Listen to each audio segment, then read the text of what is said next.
Hi guys, it's Briashi here, and I'm here with a video because I've gotten lots of questions about my hair, such as what did I do to grow it so long, what did I do to maintain it, all that other type of good stuff. And I'm just here to sum things up, and who knows, maybe you guys might learn a thing or two from me. Okay, so I've made a book and I just wrote things down just to make things a lot easier on me, and I can just go down a list and explain to you guys. So yeah. Alright, so tip number one is patience. You need patience to grow out your hair. There is no magical pill that you take overnight and your hair magically grows long. You just have to be patient with your hair. Your hair grows at its own time. So basically, checking on the mirror all the time and checking on your hair to see if it's growing, it's just going to make it seem longer. So just bear with your hair. It is growing, even though it looks like it's not. It's growing. Just give it its time and be patient with it. Tip number two is healthy hair over long hair any day. And what I mean by this is I'd rather have short healthy hair down to my neck versus a long unhealthy hair all the way down my back. So if you have damaged hair and you're holding on to that damaged hair because you want to show off the length, and over time your hair is just going to recede and it's going to break off and it's going to get brittle and it's just all that bad stuff. So just let it go, chop it off, get rid of those funky ends. Don't hold on to the length because you don't want to go short or you don't want to cut your hair. You're going to end up cutting a lot more than needed if you don't cut those damaged ends off. Versus having your hair short and healthy, and with health comes growth. So over time your hair will be growing, it will thrive, and you don't have to worry about cutting so much of those ends off because your hair is already healthy. So healthy hair over long hair any day I'd rather have. And if you get that through your head, it's going to be a lot easier for you to cut off those damaged ends, and it's because you're going to be like, oh, okay, I'd rather have my hair healthy, so cutting them off will cause growth. I'm not going to say it's going to make your hair, cutting your hair is going to make your hair grow faster. I don't know about that, but I do know that cutting off your split ends will make your hair appear, a lot healthier. And when it grows, you won't have to cut off so much of your ends because you've been cutting off the damaged end and you won't have a lot of damaged ends left. So yeah, just trim them. Tip number three is protective hairstyles. Protective hairstyles can be anything between braids, buns, ponytails, anything where your ends are tucked and put away and they're not being exposed, by being snagged on your purse handle, or rubbing against your shoulders, or being tugged or any type of hairstyle, anywhere where your ends are just put away. If you are going to get braids, whoever your stylist may be, make sure that they aren't braiding your hair so tight, because braiding your edges and your hair so tight can cause, your hairline to recede back, and it can also cause, brittleness. Your hair could break. It's just not good. Tight braids, it's a no. And I know sometimes you can get those little bumps in the back of your neck. That's not good as well. That's bad on your scalp. So braiding so tight, just whoever your stylist may be, try to ask them to try to braid a little loose. And the same thing goes for your ponytails as well. You don't want that tight ponytail, because eventually that can cause hairline receding back as well. And all that tension on your hair can also cause breakage and all that bad type of stuff. So try to have those loose ponytails as well. Don't make them so tight. All right, tip number four is less heat. Now I know you probably heard everyone say don't put so much heat on your hair, and they're not lying, because I technically only flat iron my hair every 6 months. I know that sounds long without flat ironing your hair, but it really works, because when I finally did flat iron my hair, I got to see the growth and see how long it grew, and I was like, oh my god, I shocked myself, girl. I shocked myself because I don't put the heat to my head every day or every week or so. I leave my hair alone and let it be at its natural state. And flat ironing your hair every day is not good anyway. It can actually damage your hair. It can actually, your curl pattern, it can actually destroy your curl pattern. So if you might not have curly hair or texturized hair, you're probably putting heat to it and you probably ruined it. So stop with the heat so much, and your natural texture will thrive and come out from it, because I honestly didn't think that I had, you know, curly hair until I actually put down the flat iron, because there was a time period when I used to flat iron my hair every week because everybody was doing it, and you know, I just wanted my hair to be straight and it was easier to manage. But what I didn't know is I was really damaging my hair. Also with that, moisturize as well. So moisturize your hair can be anything between conditioners, oils, hair lotions, anything where your scalp is getting moisturized and your hair is getting moisturized. And please, you guys, do not just moisturize your hair. Moisturize your scalp too, because I know a lot of people that will just put product on their hair, put it in a ponytail, or put it in whatever style, and then walk out like, no, your scalp needs that TLC too. So make sure that you're putting oil, whatever that you like to put on your scalp, put it on there, massage it, you know, get that in, because your scalp is what helps your hair thrive. Your hair grows from your scalp, so don't just put product on your hair. It's kind of ridiculous. So make sure you're putting on your scalp too. All right.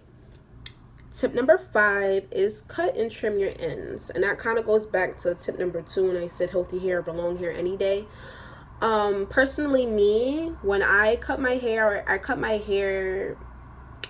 every 6 months is when I flat iron my hair, because I do not cut my hair on when it's curly, because I just don't trust it. And yes, I do cut my own hair. I don't go to a stylist, because I believe that stylists, well, at least the stylist I go to, they get a little too scissor happy, and I don't like that. And I know how to cut my own hair. I've done it plenty of times. So when I do finally flat iron my hair within that 6-month period, I'll because it's easier for me to see, I'll look at my ends and then I'll trim them, and I'll trim about maybe a ½ an inch off, or depending on how bad my ends are. Usually my ends aren't too terrible, so I just, you know, cut them off. But cutting off those dead ends, like I said to you guys before, is a must. Do not hold on to it for the length. You can do a little baby trim, but as long as you're trimming something, don't just flat iron your hair, or you know, do your hair or whatever, and you know, you see that you have damaged ends and you just want to rock with it because you're trying to hold on to the length. Like, no, like, cut them joints. Them joints are horrible. It's not cute. It's funky. Get rid of them. So yeah, and whoever you go to, just, or if you cut your own hair, but if you go to somebody, just don't go to somebody that's a little too scissor happy, because just because you have split ends doesn't mean you have to cut the whole entire you know, thing off, the whole entire split ends off. You can gradually work your way to it and cut them, because yeah, people and hairstylists, they can get real scissor happy and they'll cut off a lot more than needed. So that's just a little warning for you, girl. And I have some extra tips on, like, you know, growing out your hair, maintaining it and keeping it, you know, healthy. So one of my extra tips would be, try not to put your fingers in your natural hair so much. So if you have your hair, if your hair is not braided up, or you know, if it's not in a protective style, you're fine. But if your hair is out, if you're wearing your like curly hair out, or if you do decide to flatten your hair and you're wearing it down, try not to touch it so much, because what you're doing is your fingers is actually absorbing some of the moisture off your hair. So try to keep your fingers down, you know, put it to that one style, or put it to the side or something, and try to, like, you know, leave it, because if you're always planing your hair, it's just like, you know, eventually it's going to dry and then it's going to break, and then you can actually cause damage, and you're damaging your own hair without realizing it. So just, you know, try not to touch your hair so much. I personally, I love buns. As you can see, I'm bunning it now, and it's just like, I don't touch my hair. I can't touch my hair if it's not in my way. So yeah. And my last extra tip will have to be, stay consistent.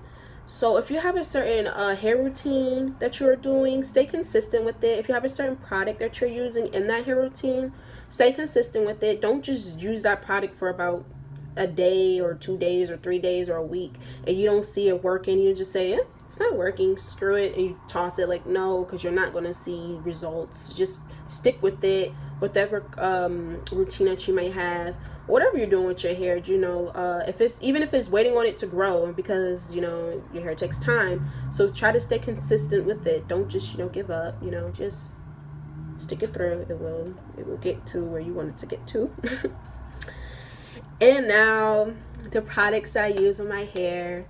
And I don't use anything special. I don't have like a special type of product. What I really do to grow my hair out is just, I really don't flat iron it that much, so it's not It's not getting damaged, it's not, you know, getting brittle.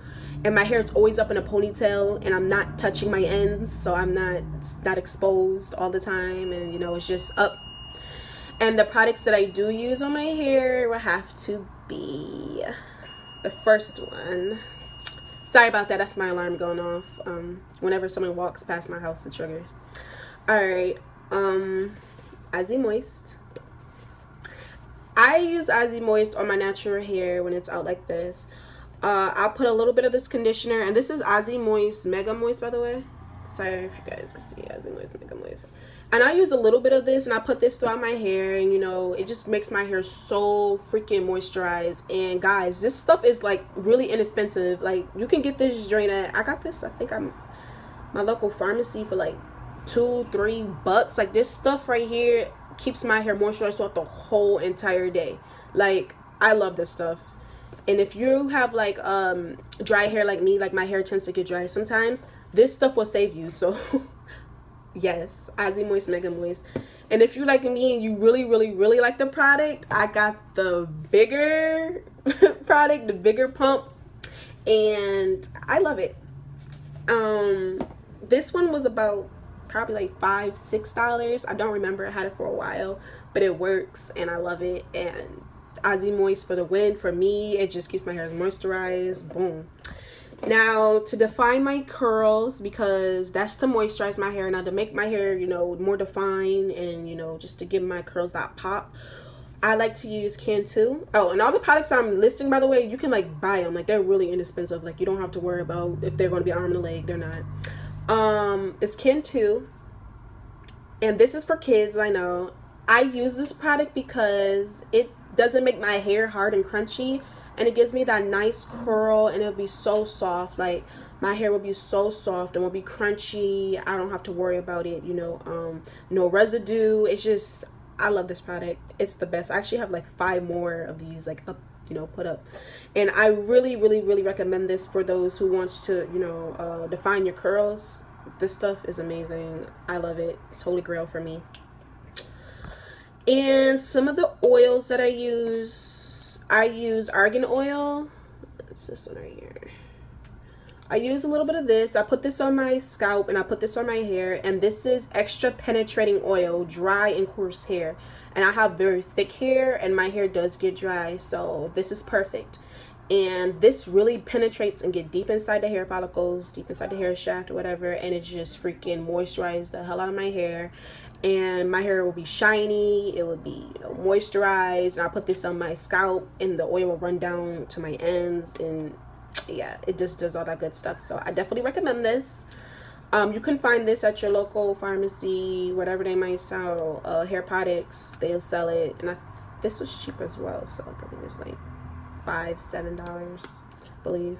I don't remember what some of this stuff costs, but I know this stuff costs underneath $10, so you can definitely recommend this.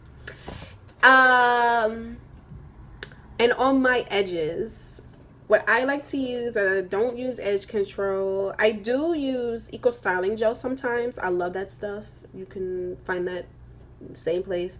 And I really love Eco Styling Gel. It's just, that's another holy grail product. But what I use is Murray's Beeswax. And I put this on my edges, and I love this stuff so much because, one, it does not leave a residue. Like, meaning it won't leave my edges white. And I tend to get that with like some of these edge controls out there. I really hate it. It makes my edges greasy and make it white and flaky, and it's just no. And I just like discovered this not too long ago, so I really love this stuff. And this also is for people who have like very dry hair as well, but it conditions your hair as well. And I really love this stuff. You put a little bit of this on your edges, and honey, when I tell you, this will slick your edges back, this will hold your hair in place. Like, this stuff is so potent and like very strong. Like, if you were one of those people who have trouble, you know, getting their hair or getting their edges like to stay in a certain place or a certain spot, this beeswax stuff, I don't know, man, this stuff make my hair stay wherever. If I put it to the side, all my hair to the side, it's gonna stay to the side. Like, this stuff does never failed me, so I definitely recommend this. I believe this was about like maybe $8-9, probably. I'm not sure. I don't remember. I don't remember. Like I said, a lot of this stuff is underneath $10 now. That is a lot of the stuff that I do use. I use a lot more things on my hair, such as coconut oil. I use some of Pantene products on my hair as well. Those are just the products that I have with me today to show to you guys. Some of my go-tos. And if you guys want to see more products that I use, let me know down in the comments, and I definitely will show you guys. Oh, and yeah, that's pretty much all I have right now for you guys, so that's the video. But if you guys would like to see me do, like, hair, do my special hair routine that I like to do every morning or every other day, I definitely wouldn't mind doing it for you guys. I'll show you guys different products that I use, how I style my hair, and how I wrap it and all that other type of good stuff, whatever, and I'll just show you guys. But just let me know down in the comments, and yeah, that's the video. Thank you so much for watching, and hopefully I'll see you guys next time. Bye.